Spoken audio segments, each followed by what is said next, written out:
All right. Well, thank you, everyone, for joining us this evening. And this is the second of our Gourmet Alley Railroad Alley informational meeting. And so we had an in-person meeting last night. It was well attended, a lot of good questions and a lot of good feedback that is very important for us in this project. Tonight is a different format, so we are recording this, and this is also available to attend as well for questions. So if people hop in and out and they have questions, there is a hand raising function on Zoom if you're not familiar with it. And just please hang in there, and we'll eventually get to the question when there's a good spot for us to kind of to jump off there. I'd like to introduce a few people that you see on the webinar. First, from the city side, I'd like to introduce Bryce Adkins, who's assistant to the city administrator, and has been very helpful in keeping us moving here and keeping us coordinated. And then there's Rochelle Bedell, who is the city's communication and engagement manager, who is responsible for really a lot of the community, the engagement and feedback that we're getting on this project and making sure people are aware. So those are the two from the city side. We have Paul Dillingham from who is our landscape architect, and and also with Julie Bazad and Hal Williams, who are both from CSG. So this is the bottom of the screen is our actual project team, and they're the ones coming up with the designs and taking your feedback and having us use their expertise in other projects they've done, and really once you see Hal, who will lead you through the majority of the presentation, it's really cool to see these people not only show you a little bit of their science, how they're getting there, but they're very artistic as well, and it's really cool to see that in action, be part of it. So why don't we go ahead and kick off the slideshow. I have the first few slides, and then, like I said, we'll turn it over to Hal, who will take you through all the information.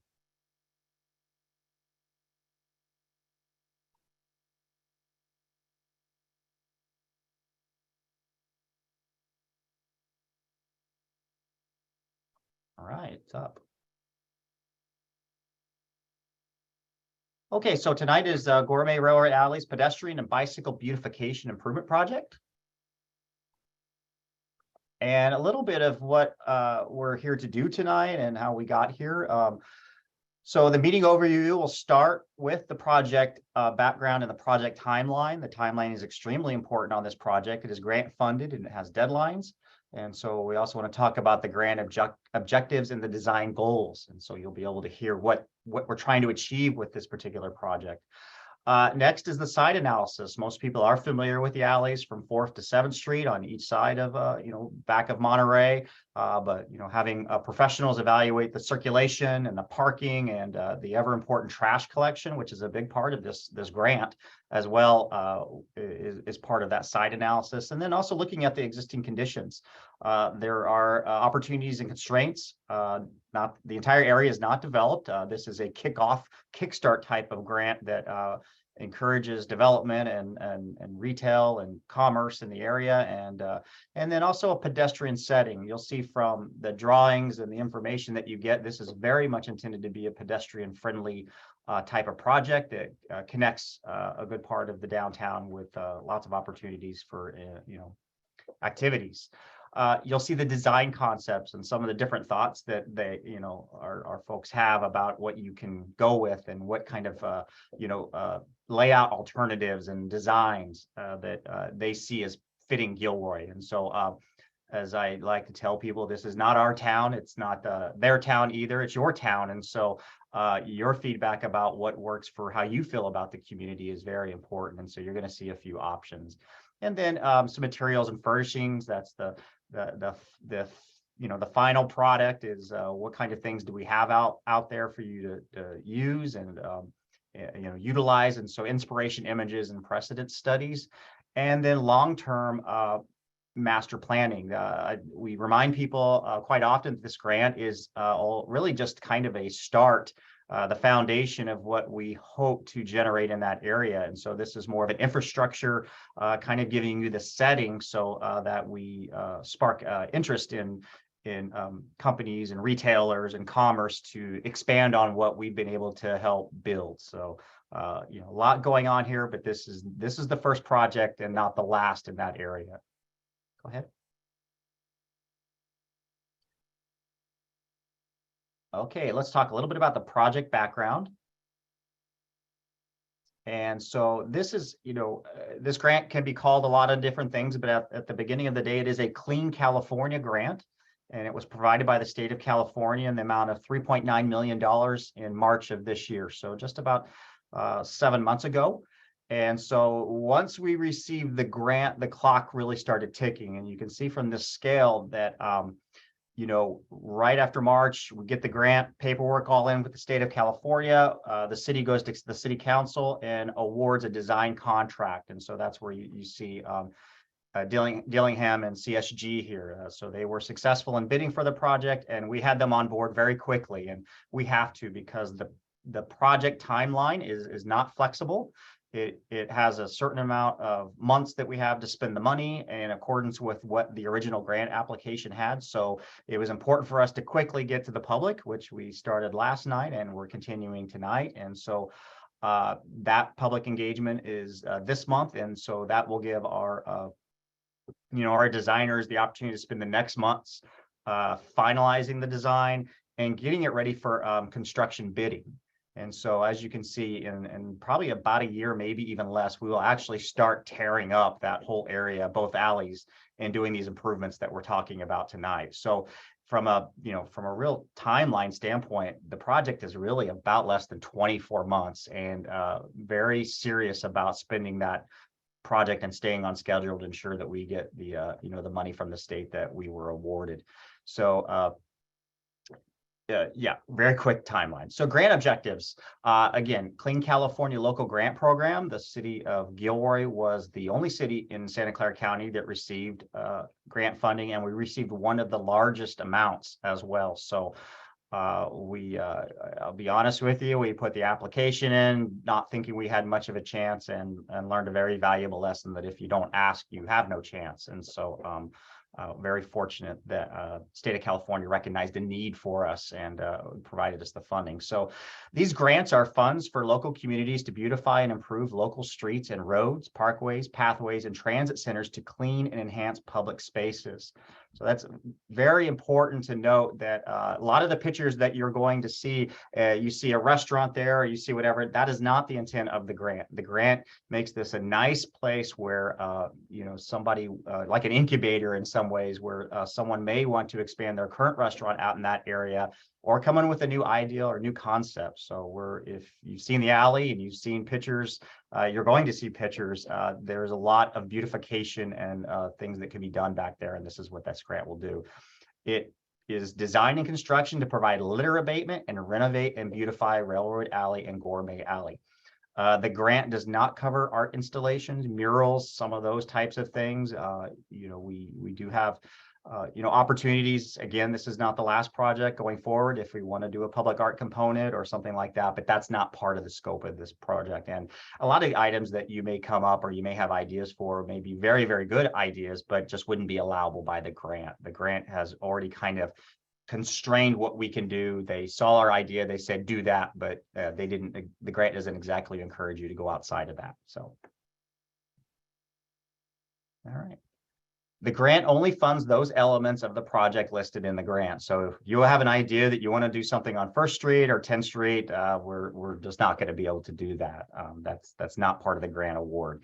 So we do decorative and non-decorative asphalt, driveways, sidewalks, Americans with Disability Act ramps, storm drain improvements, new signs, trees, landscaping, fencing, light areas, benches, trash receptacles, and then common trash collection areas for downtown businesses. So all those big, large garbage containers you see in the alleys, those are going to be gone. And so we'll talk a little bit about that. And then wrought iron fencing along Railroad Alley, and Hal will talk to you a little bit about how they came about with that and how that's a benefit in that area. The input is requested for this project. We want to hear from the community. But input for potential projects future is very useful now. So, even though it may not be part of this grant, we still want to hear it, and we still want to hear. I've heard a lot of good ideas about, like, why don't you guys think about this? Or last night we heard, well, why don't you put a stage here, see if it works or not? And we're certainly willing to try things, knowing that we just don't know if they're going to quite work. But the area will have the foundation for us to be a bit creative and then figure out what works and what doesn't. Okay, so I think this is last one for me, but I'll tell you that the design goals were actually pretty straightforward and very consistent. And so we want to beautify a public space. We want to improve public spaces for walking and recreation. We want to support local businesses and improve safety, crime, and visibility. We want a safe downtown. We want it well lit, and you're going to see that theme as well in the presentation. And then also encourage placemaking. We want people just to go and just hang out and experience some things and enjoy downtown Gilroy. Okay, so with that, I'll turn it over to Mr. Hal Williams with CSG. All right, good evening, everybody. I'm Hal Williams. I am the project manager for the design team. I'm with CSG, as mentioned. So right now I'm going to go through kind of an overall existing and proposed condition analysis, but this is really more from the perspective of vehicular access, garbage collection, circulation, that sort of thing. We're going to get more into the aesthetics a little bit after what I give you. So I just wanted to go through that stuff initially. So right now we'll actually start with Railroad Alley, just because what this grant is for both alleys, but most of the focus tends to be on Gourmet. But I want to make sure that we take the time to at least cover what's going on with Railroad Alley in terms of the existing and the proposed. So right now, Railroad Alley essentially is a one-way alley that operates from north to south. So that is essentially from Lewis towards 4th Street. And much of what we're going to be doing is actually sort of upgrading and maintaining the character of what's going on right now in terms of operations and overall, use of the space. So right now, vehicles can go in the one-way direction. Trash is collected from garbage trucks back in the alley, and we're going to essentially maintain that. What we'll be doing is repaving the alley. So this entire gray area, we're going to be repaving. Exactly what that will look like is something that can get covered a little bit later. But bottom line is we'll be upgrading what's back there right now. And then in addition to that, we are in discussions with the UP Railroad to install a wrought iron fence on the railroad track side of the alley. The idea is just to essentially designate the space a bit more, make it a little more attractive. One of the challenges that we're dealing with is, in general, this location is actually a little bit closer to the tracks than generally UPR likes to see things. But we've been in discussions with them, and then they are amenable to furthering the discussion. There are already some existing posts out there. And so our argument is, well, you already have some of the hardscape that is within that space. So why not allow us to put something that's more attractive? It works better for everyone. Plus, the truth is they've already allowed for similar thing to happen a little bit offsite. So you've already set the precedent for that. So give us a chance to put that stuff in there and just beautify the space. We'll also be looking at additional lighting, potential seating or trash collection. But in general, this alley is going to be more for vehicular use and bicycle use. So we're going to mostly maintain a lot of the character and usage that's taking place right now. Also, let me preface all this by saying I'm going to kind of get through just sort of the existing and proposed conditions for both alleys. And then at the end of my speech, we can open things up to some question and answer. So by all means, send your questions in now. And I'll pause and answer what I can. And then maybe some questions might be more appropriate for later in the presentation, and we'll make sure we answer those later. So now moving on to Gourmet Alley, I'm going to cover this block by block. So we're going to start at the 4th to 5th Street block. In general, this alley the entire alley operates one-way direction from north to south. So that is from 4th heading towards 5th all the way to 7th. So while it's meant to operate in a one-way fashion, and generally it does, but some of the existing design essentially forces people to operate in a two-way fashion, especially as you get near the existing parking lots, because the circulation aisle effectively is the alley. So people are forced to drive in the wrong direction. So our main directive in general is to the extent that we can, remove vehicles from the alley and remove the dumpsters and trash collection from the alley. So we're going to do what we can to reorganize things, to that end. And each block is going to be solved a little bit of a different way. So in terms of what we're proposing for this block, we would actually need to maintain about half of it open to the public. So you'll see this half essentially will still operate in a one-way fashion. You'll see these bollards here, which will stop vehicular traffic. We can get a little more into the bollards later because they're intended to be collapsible under certain circumstances. So under certain circumstances, we could actually open the alley up. But in general, we're focusing on the condition most of the time. So vehicles would come in the alley and then turn into the parking lot and have to exit through the parking lot. The reason we're keeping this portion of the alley open to vehicles is there's some existing disabled parking in the alley. So we need to maintain access to that. And so they need to be able to get in and get out. What you'll also see with the lot right now is that it is not defined in terms of the specific striping. And right now that's on purpose. So the existing dumpsters that are in the alley, and when I say dumpsters, I actually mean everything that's collected. I mean the trash, I mean the recycling, the compost, all of that. Since our directive is to get that out of the alley as best we can, what we'll be doing is consolidating what's in the alley by removing those and installing larger receptacles inside of the parking lot. So there'll be all the different types of garbage collection. I'll just generally refer to them as trash or dumpsters, but it covers everything. And the reason you're not seeing striping right now is because we're still in conversations with Recology as far as understanding what their needs are to get in and out of the parking lot. So we're going back and forth with them. We don't need their sign off per se, but we definitely want to make sure that what we design works for them. So we are going back and forth with them. Once we work that out, then the future versions of this you will see actually have striping in it. But because we have to close this off in terms of circulation, that does mean that effectively navigating the lot means that drive aisle that used to be the alley itself now stays within the parking lot. So there will be a net loss of spaces here. We just don't have the specific number of spaces. Once we have that, we'll be able to give you more specifics on it. But effectively, this other half of the alley will stay closed to vehicles. And then one question that came up a lot yesterday in terms of, how this might operate is deliveries. So we've added some delivery zones on the street itself. We've also gotten into various bits of conversation about whether it potentially might be possible for deliveries to take place in the alley, but that's something that we're still working out. So let me move on to the next block, and that's 5th to 6th. Right now, it pretty much operates in a very similar way. It's one way north to south. Vehicles can use this parking lot, and same thing, they're using this lot in the contra traffic direction, essentially just to circulate in the lot. So we'll be addressing this in a similar fashion.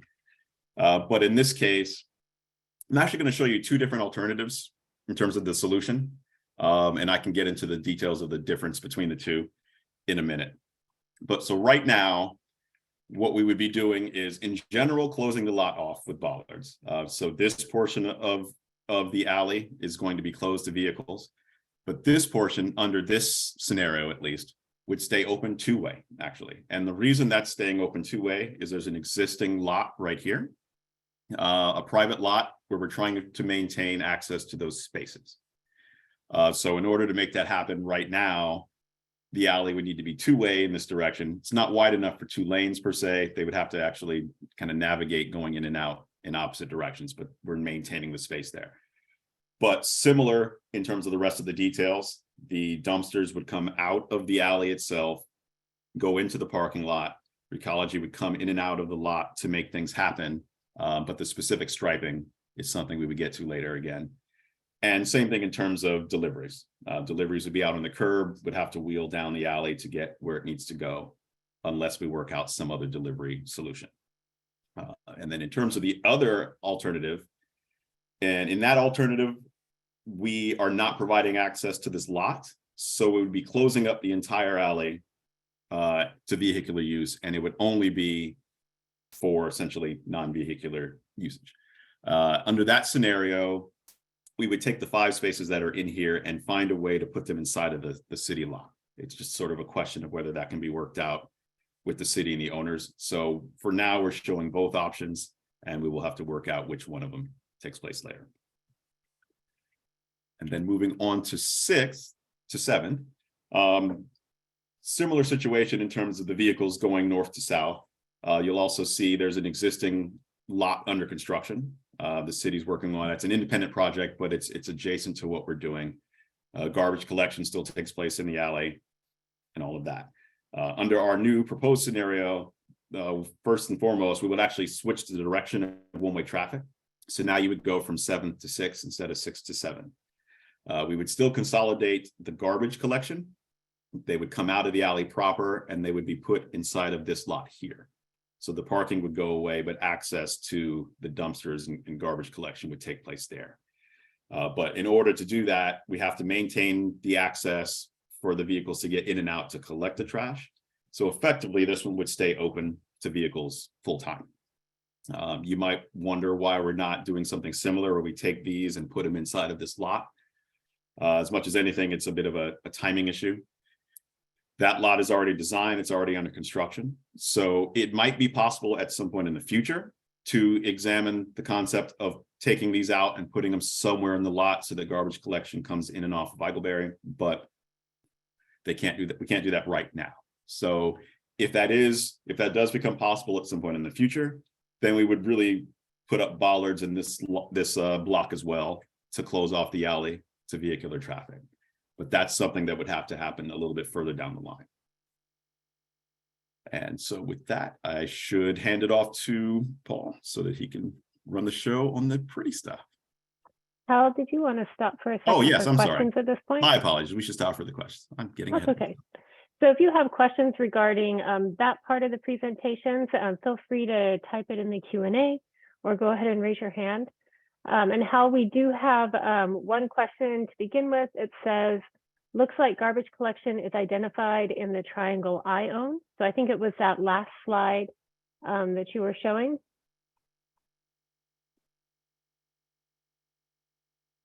This one, I'm assuming. So this is sort of a schematic in terms of where we're showing it right this second. It's actually just schematic. There's a couple of different parcels in here, is my understanding. So the exact location will work out, but the idea is it will be accessed in here in this general area. If it turns out that the information we have about ownership is not entirely up to date, please let me know and we will update it accordingly. But my understanding is there is some city property in here.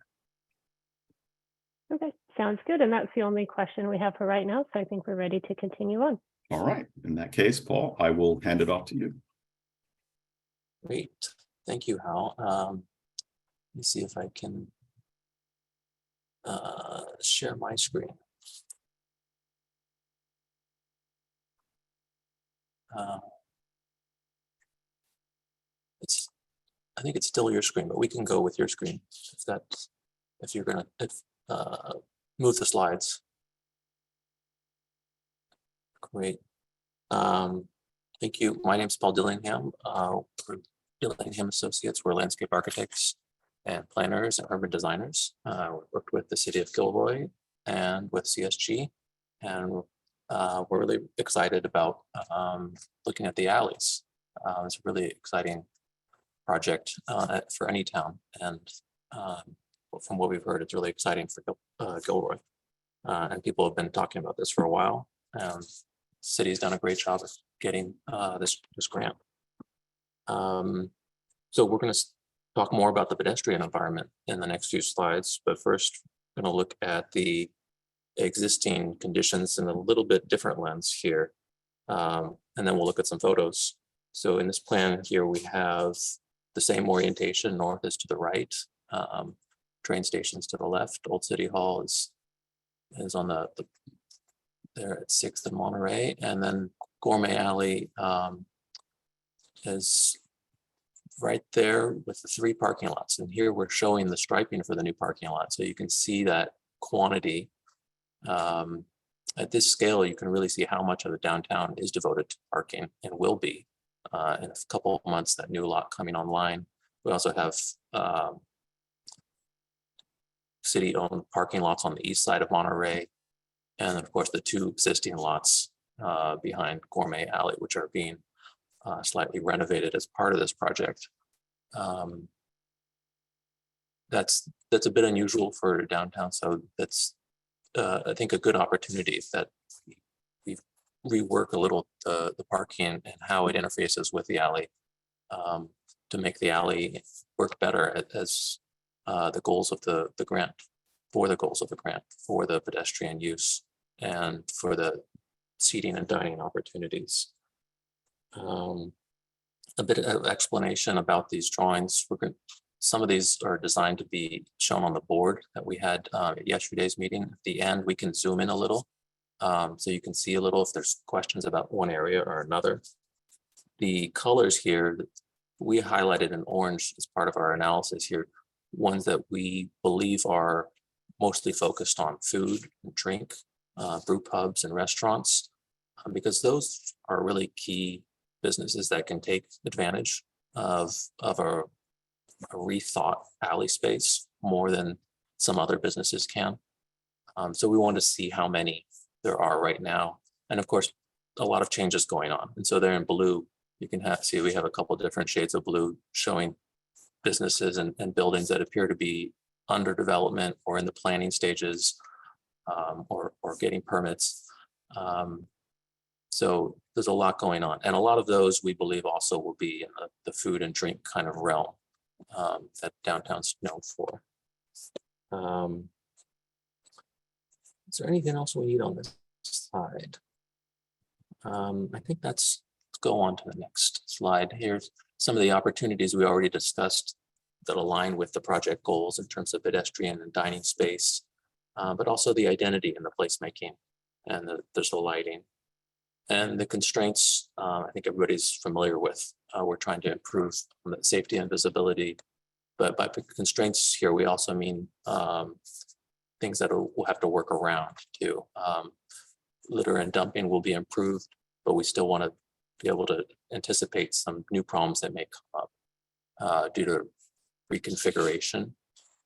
And of course, parking needs is a big one, and delivery, as Hal was talking about. And then lastly, there's access to the backside of the building. Let's go on to the next slide here. So now there's just a few slides to remind us the look and feel. I'm sure you're all very familiar. Next slide. And we're just slowly moving south across 5th Street here. And you can see the scale of the people. Yeah, next slide. And the dumpsters, all these photos have dumpsters. Next slide. Excuse me. And you know, most of this commercial, here's a slide with a residential property. So slightly different considerations and challenges there. And I think that might be our last one of those. And then one picture or 2 pictures rather of the same place. And you can see how much different it is when you add people. And that's the ultimate goal here. People, tents, and there's a little bit of paint and string lights. So it, you know, how I was saying it, it's not super complicated in terms of a lot of the built portion. It's how to make people comfortable going there. That's the goal. Whether that's 1 day a week or 7 days a week, trying to figure out how to make that work. Next slide. So I think now we have some photos of other alleys that, and most of these photos I think are alleys. Some of them might be similar kind of long linear spaces. And I think all of them have gone through the same kind of situation. Next slide. Where they've had a city that and a community that had a challenge and found a space that wasn't working as well as it could.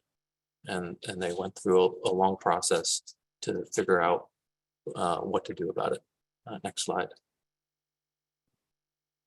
And so we're going to come back to some of these ideas when we get to the drawings. And you can see how they've approached this.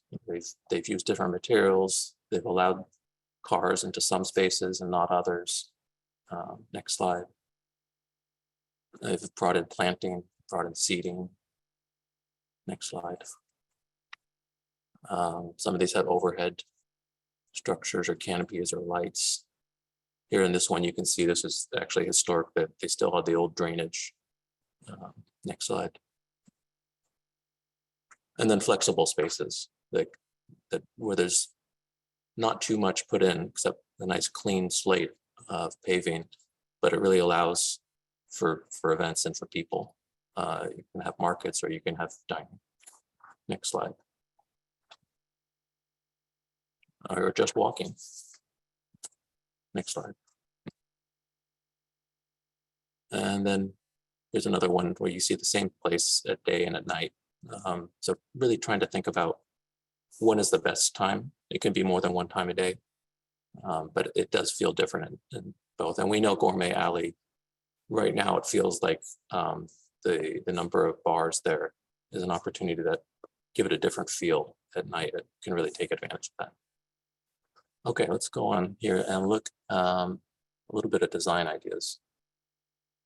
So we're coming back to the goals because that's how we thought about this is what different ideas we could come up with that all address the goals, but in different ways.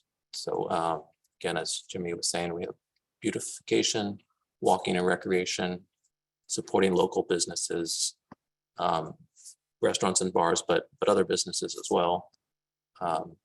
Safety, visibility, and placemaking. And when we thought about this, as we were saying earlier, this trying to show so much information for a space that's small and yet very long. It has its own challenges, but even talking about it has a challenge here because it's so long. So our approach was to focus on one block for illustration purpose. Now the grant is addressing all 3 blocks of Gourmet and all 3 blocks of Railroad in a different sense.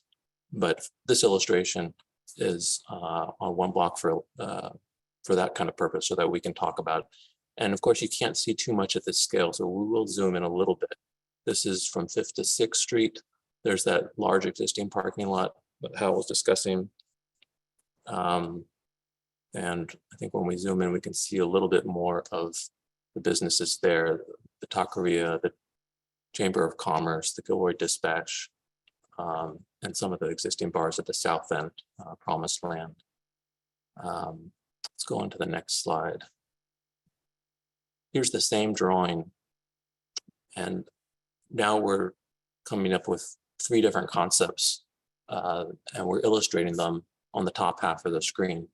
And we will zoom in a second on some of those to see them up close. The idea of this drawing is to show how they can slip in a progression as you walk down the alley, that you could have one concept in a narrow space between buildings, and you could have a different concept when you get to the parking lot. And then you might go back to the first idea as you walk along. So you get a bit of a rhythm perhaps, or a mix and match as it makes sense. And that's also why we're coming to you with this presentation, is to put different ideas up there on the board and say where we think it might make sense, and then to get feedback and say, well, maybe this one makes more sense in a different place. So also I'll note that we've color coded them here a little so that as we move on to the next drawings, we can see a little bit how they might fit together. So let's go to the first one here, which we're calling the promenade. And this one is really attacking those first goals, which is the pedestrian experience. It's also addressing beautification and safety with lighting. It's creating a more inviting back door. And I would say for these 3 slides, these 3 concepts, you can see we're illustrating them in 3 different ways. So we're zoomed in on the plan drawing on the left, excuse me. We've drawn it in section to see the sort of the vertical scale, how that fits in with the building. And then we've shown photos, just one photo each to give a sense of what that might feel like. A similar scale space in terms of the width and the building size. but that's a space that's been designed with that idea in mind. So you can see here a place where the emphasis is really on the pedestrian, nice place to sit, have a coffee, and still leaving enough room that a vehicle could get in there to do some maintenance when needed. Let's go back one, sorry. So here again, we're zooming in on one particular area. That's not to say that this is necessarily the best use in this place or the only place that this could happen. And you'll see that as we go through the next drawings. I will highlight a bit here.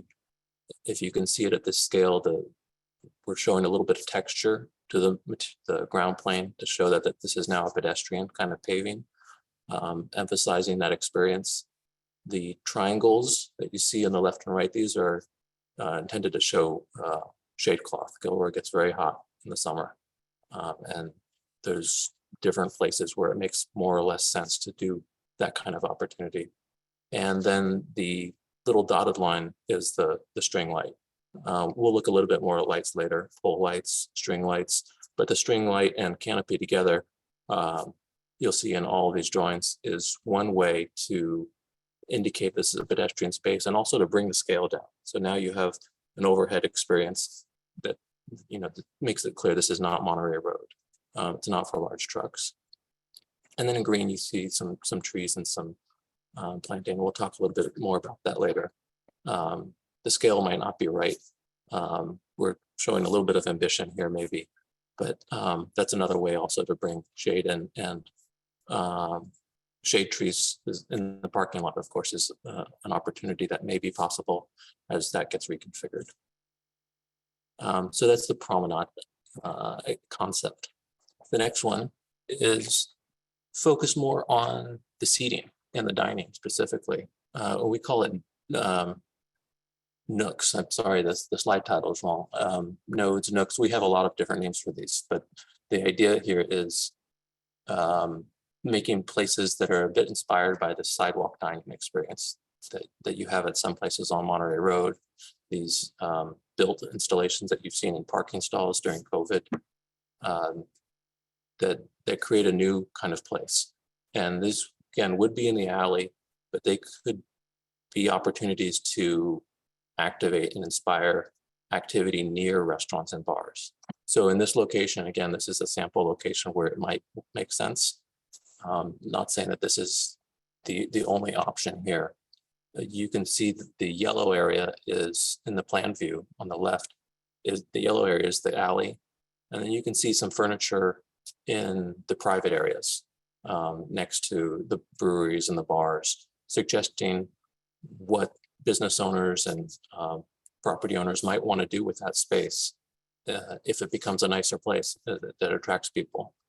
And there could be this spillover effect where there's some publicly owned furnishings set into the alley, and then it allows for better use of the back patios.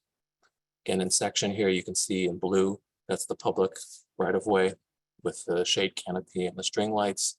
And then you have the parking lot or the vacant lot on the left, and you have the patio courtyard space on the right.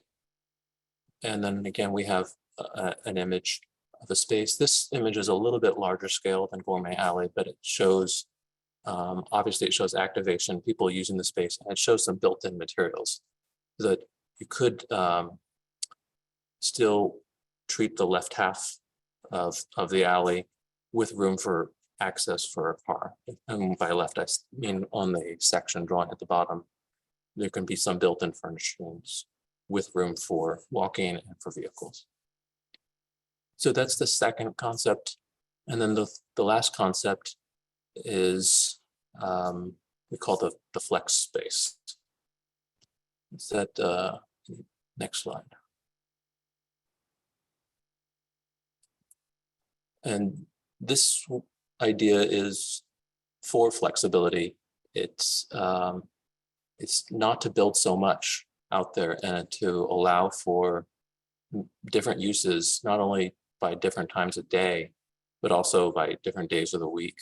And so this photo is showing, movable furniture, movable tables and chairs that could be used for dining. They could be that spillover effect from restaurants and bars, but they could also be more casual. They could be open to the public. And then they can be put away at night, obviously, but also put away for events. You could have a farmer's market out here, could have tents and tables. There could be small festival type events. This concept really builds off the opportunity of using a renovated parking area to allow for even more flexibility. So not only you get the full width of 20 feet of that alley that's now cleaner and improved and attractive, but some improvement into the parking lot. That may not mean repaving the whole parking lot, but a bit of extension so that an event could close part or all of the parking lot and make it feel like that's the intention. There's a public space here. And in the section, you can see the public parking there on the left. You can see a building on the right, and then really that flexible open space in the middle. So now that we've seen those three a little bit up close, we can see how they might go together again. You can see a bit of a pattern in terms of shade canopy, in terms of planting, in terms of furnishings. And this is one way that the pieces could go together. And again, this is looking just at one block so we could zoom in. We can't obviously look at all 2,000 feet of Gourmet Alley in such detail. Let's go on to the next slide. And then we zoom out again. And now we're back at the whole project scope for Gourmet Alley. Again, those colors are to show those three concepts.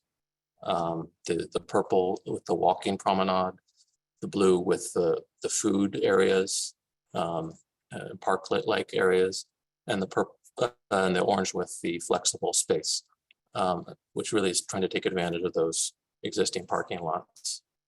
Now, like I said, that's one possible layout. On the next slide, you can see here's an alternative that's a little bit simpler, a little bit less of mix and match of changing pattern. And you can see even in the south block, which is going to be more restricted because in terms of pedestrian opportunity being open, there's still the opportunity to improve it, to make it more clean, more safe, better lighting, as long as we provide the vehicular access that's needed. So these, there's a million permutations of how these layouts could happen. These are two that we thought made sense as a starting point and that we're looking at. I'm sure you'll have more comments about whether these make sense or some other idea makes even more sense. And then I think the last portion, oh yeah, this is a good because this is a recap. It's at a larger scale, but you can see them side by side. You can see how much denser it feels on the left drawings than on the right. On the right one, it looks like a lot going on there, but that's all intended to be movable furniture.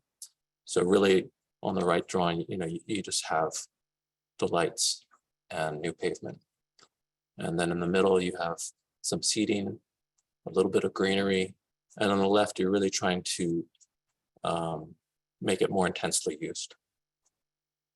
And I think we have the same comparison here, but in a section. So you can see how it would feel if you were walking down that space. More of that viewer's eye going down the space. And the colored portion, again, is the alley itself. The gray portions are on the side. And then I think last year we have some sample images of materials because it seemed like a good way to keep a third or fourth way to re-envision what it might look or feel like. So we had some pictures before of a whole alley. Now we're just looking at some particular materials. And the first one here with paving, the idea is something that immediately says, this is not for cars primarily, this is more for people. The scale is a little different, a little more refined, and of course, it'll be new and clean. And at the bottom, you can see here's Monterey Road, or one section of Monterey. Monterey Road, of course, has different patterns, it has different materials. Here's one section that has some brick. So there's an opportunity to build off of what's already in Gilroy. At the same time, Gourmet has a different space. It's smaller and it has a different use and a different purpose. So we're not tied to only to what's there. Next slide. So one thing that you can do with an alley that you can't do so easily on larger streets is think about the overhead portion. We have another slide in the future that's coming up with more about lights, but here we're talking about an idea of gateways at 4th Street, 5th Street, 6th Street that announce this. If you're walking by, you're driving by, and you've never been to Gilroy, you see something overhead or a post or a column that says, hey, there's something here. I think in one of the earlier pictures where they had painted the alley temporarily, they had put something on the ground, said, hey, this is Gourmet Alley, it's for eating. That's the idea, except this is more of a permanent, prominent way to do that. The bottom, we're showing that idea of shade, and that's sort of getting a lot of things at once. It's defining this as a pedestrian space, it's making it inviting, and it's providing that really needed shade that you need in the summer. And that's an example of what it looks like with people eating. Let's go on to the next slide.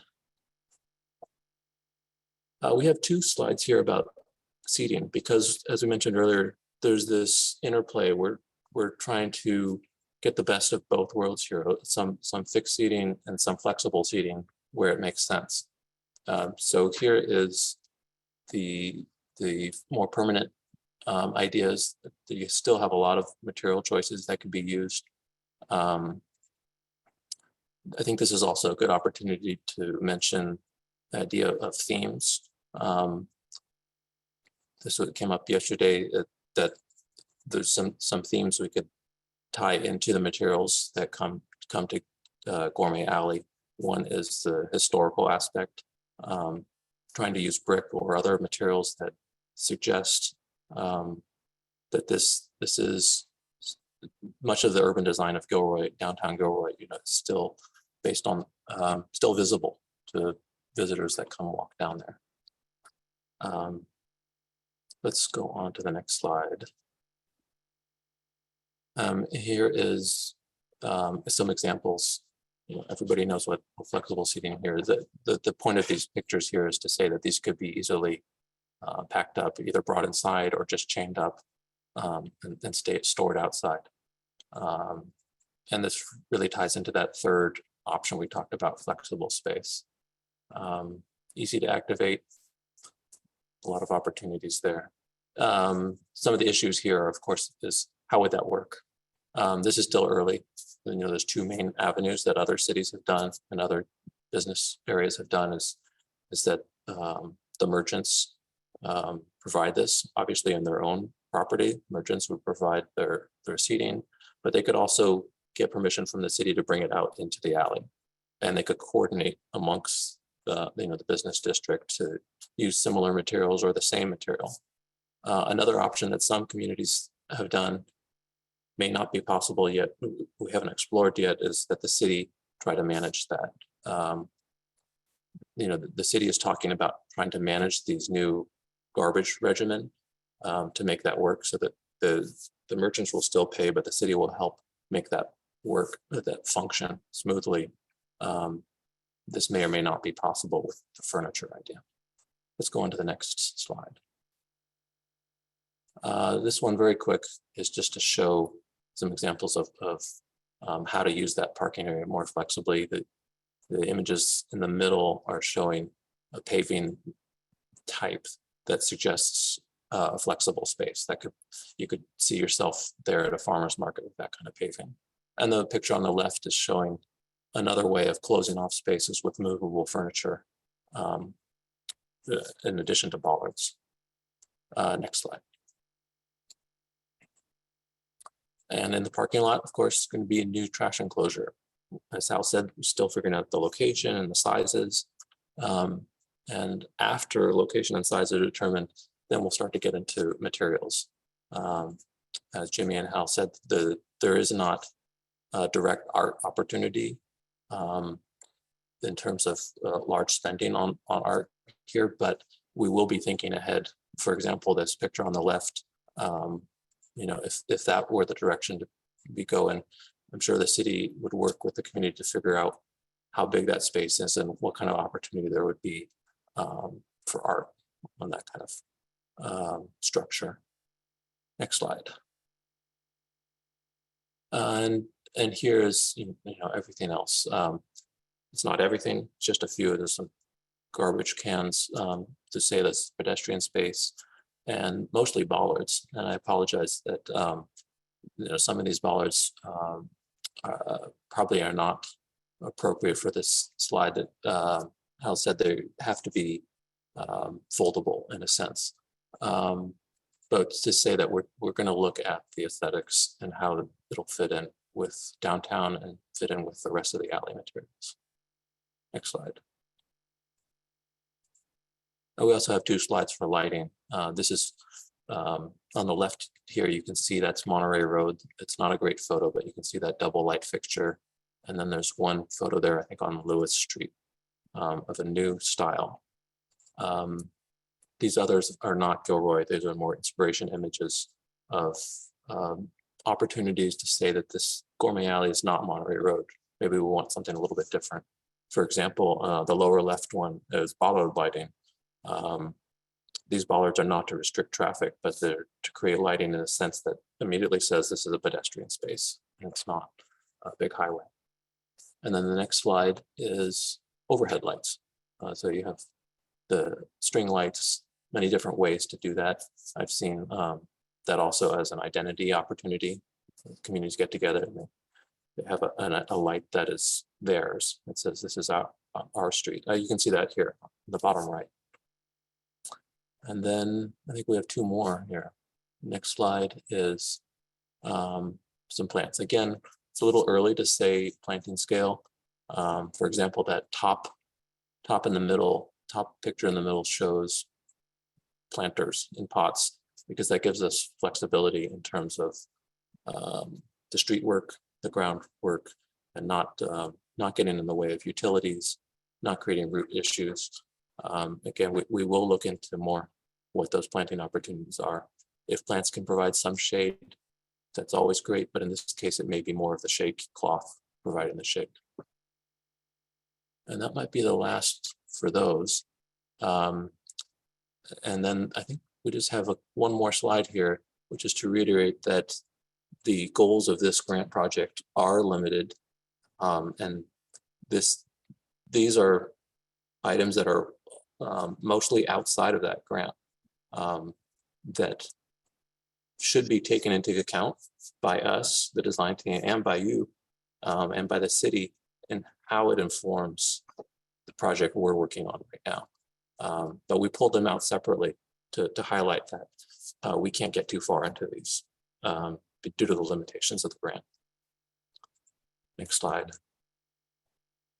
Okay. So this is actually where I will close out the remarks here. So again, the Clean California. Yes. Before we close out, do we want to stop for Q&A, or do you want to close out first? Well, I think it's a great time just to finish this slide. There's one more slide after this that we'll do the finalization, but just to give a little more context here. So I want to make sure that the viewers understand that the Clean California Grant project this is a first project, right? This is not the last project that we're going to do for Gourmet Alley. And so we want to make sure that have that context also when we, as far as the input that you receive, that you provide, and the improvements that are desired for future projects to continue development of the Gourmet Alley is the input that we're looking at for as well. Some potential future improvements that we're maybe looking at would be including more landscaping, decorative lighting, expanding improvements to other alley areas of Gourmet Alley, as well as additional integration with local businesses and tourism. And then, as we know, over time, new features and enhancements to technology and infrastructure are made. So we'll look at new innovations that are made and to see if we can incorporate those in the future. And of course, additional and dedicated programming of pedestrian alley space, more events, more things to draw people down to Gourmet Alley. And again, one of the big things we'll talk about, and that was mentioned by Mr. Dillingham, was that we can mix and match the presented concepts to come up with the design. So we're looking to find out what your, any feedback that you have, any preferences that you can give, and questions that you might have. So I think at this point would be a great time to start the Q&A session. All right, so if you have a question, feel free to raise your hand or enter it in the Q&A section. We do have one in the Q&A module. The question is, does this project contemplate any undergrounding of utilities? That's a great question. So the project itself does not. So it's not something that's part of the grant funding. So this project, as we're scoping right now, can't pay for that particular type of work. The project team did looking at undergrounding ahead of time as part of this project, but we ran into a couple of complications with that. The main one, obviously, the grant can't fund that type of work. The other is some requirements that PG&E have imposed as far as being able to do conduits in the ground that just make it a challenge as far as timing wise. And that's the other challenge that we have, is the timing of the project. So we have to spend the funds down by 2024. And as we looked at the different options of PG&E and the undergrounding, there was a chance that that undergrounding ahead of time would jeopardize the timing of delivery of the project. So we decided to proceed forward with this project and looking at other options for the cleanup of electrification in the alley. So we're still working on those options and cultivating other options as well for that. But no, undergrounding as far as like the electrical is not. I believe there is some storm drain work that's been contemplated as part of this work in the alley, but that is the only utility incorporated within it. All right, and then our next question is, will this presentation be available for us to watch again? And yes, we are recording this presentation tonight, and we will be uploading it to the city's YouTube channel, hopefully by sometime tomorrow. And that's all the questions we have for now. So again, if you do have a question or you want to provide us with some feedback, please raise your hand or type it in the Q&A module.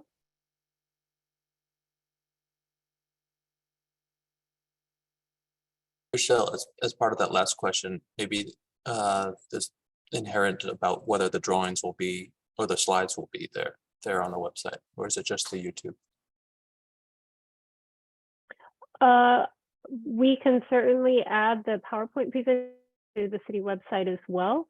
At this point, I don't have a location for that or plans or the PowerPoint presentation, so I can commit to the video recording to be on the YouTube channel sometime tomorrow. And then whatever other products you want to give us, we can put those on the website. And then just kind of furthering that, you can also see on the screen of the PowerPoint that's before you, my email address is on there. So if you have any other inputs that you come up with after the conclusion of this presentation, feel free to send me an email. I'll share all those with the design team, and so that everybody on the design team will receive those comments. On the screen also is the website where you can look and see the Gourmet Alley and Railroad Alley project on our city's website. And of course, always stay informed of this project and other city business through our various media channels, the city website, the e-newsletter, which is a great resource. Also Facebook, Instagram, Twitter, Nextdoor. The city has a presence there as well. So please feel free to, we encourage you to follow us and to get those up-to-date information as we release it. All right, and we do have one hand raised. So Al, I'm going to ask you to unmute yourself. Yeah, if I may, I just want to kind of follow up on that. My first question about the undergrounding of utilities. You mentioned that there might be some storm drain work done. What about cleaning up anything that's not PG&E as far as any other utilities that might be on that alley before you cover it up? Is there anything else such as sewer or anything that you're looking at that once you cover up to not go back and dig it up again like we do sometimes? So I may probably loop in Hal on this one, but I don't believe there's any work being done on any of the laterals for the sewer there. But again, Hal, I may turn Sure. this. Yeah, right now, the plan is just to upgrade the storm. Our intention right now is to, number one, upsize the pipe in general. We'll probably be adding additional inlets. Well, we can pretty much guarantee we'll be adding some additional inlets through there. But right now, there's no plans on upgrading any of the laterals. I would imagine if during construction we happen to find something incredibly out of the ordinary, then we may have to deal with that. But in general, no. So we're not going to scope it and camera it and check it out so that we're knowing that we're not going to have to go back and dig up again in the near future.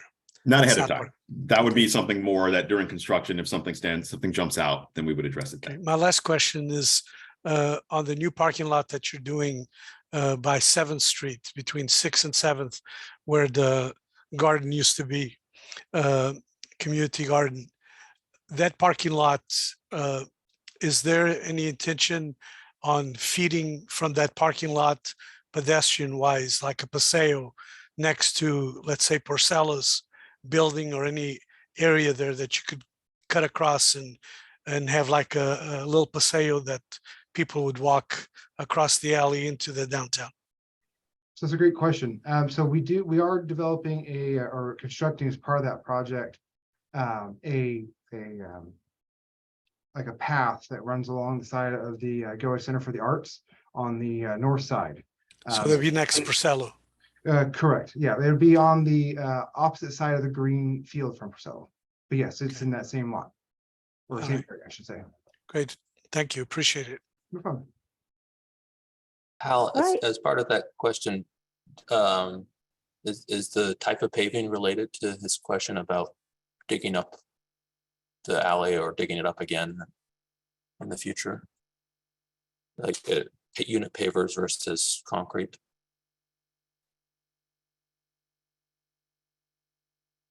Sorry, that was to Al, right? Not to Hal. I'm sorry. No, that was to Hal Williams. Is to say, is there anything there to add about that, or maybe not at this moment since it's too early?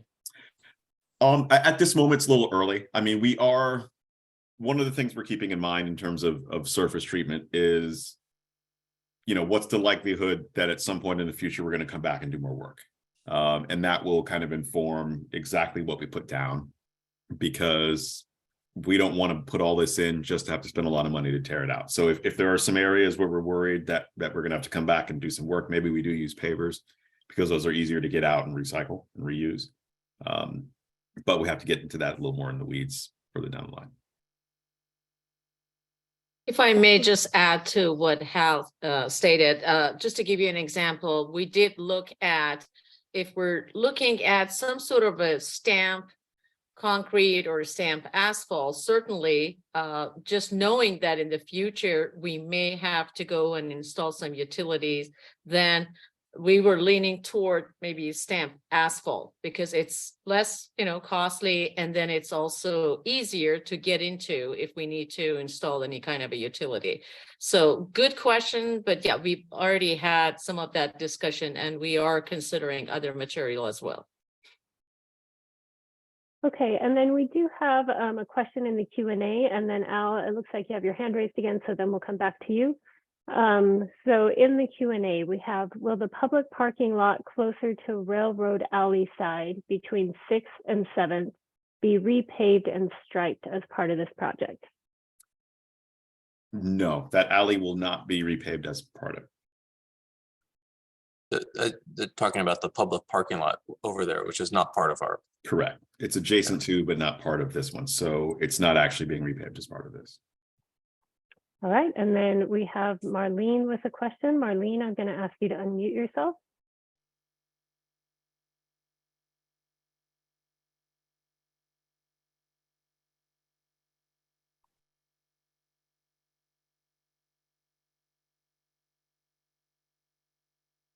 Marlene, I'm going to try again. I'm going to ask you to unmute yourself.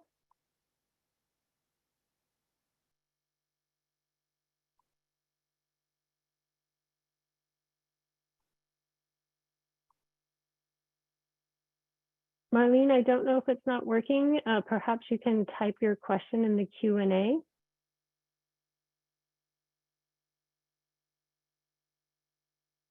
And then Al, just to come back to you real quick, I noticed that your hand is no longer raised, so I'm going to assume that that you don't have another question. If you do, raise your hand again, and we'll circle back to you.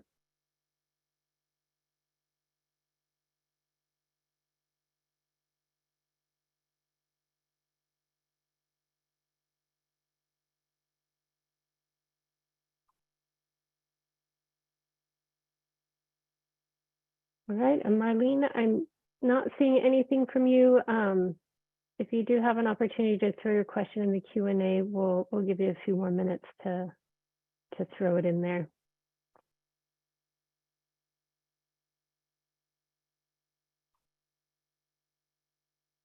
And again, if you weren't able to provide your feedback live or in the Q&A, please email it to us. We do have Bryce's email up on the screen. It's bryce.atkins@cityofgilroy.org. And he'll be watching that and taking down your comments and your feedback so that the team can use it as they continue through with this project. And for now, I think that's it. I don't see any more hands raised. I don't see any more questions in the Q&A. So I think we're ready to close out. Excellent. So just on behalf of the team, we thank you for spending your time with us and some great questions. Again, don't hesitate to send any more input that you may have. Again, we're looking at and Hal can correct me if I'm wrong, but I believe around January, end of January. If you have any other comments in between now and then, please be sure to get those to us so we can consider and incorporate what we can to the design. And again, follow that project on our social media, website, and e-newsletter. And even if, let's say, you don't want to email, you can always contact me at City Hall as well. We can arrange a time to meet as well to get input. So there's many different ways and avenues. Please take advantage of them, and we would love to get even more input from you. So again, thank you for your time this evening, and we wish you a good evening. You. Thanks.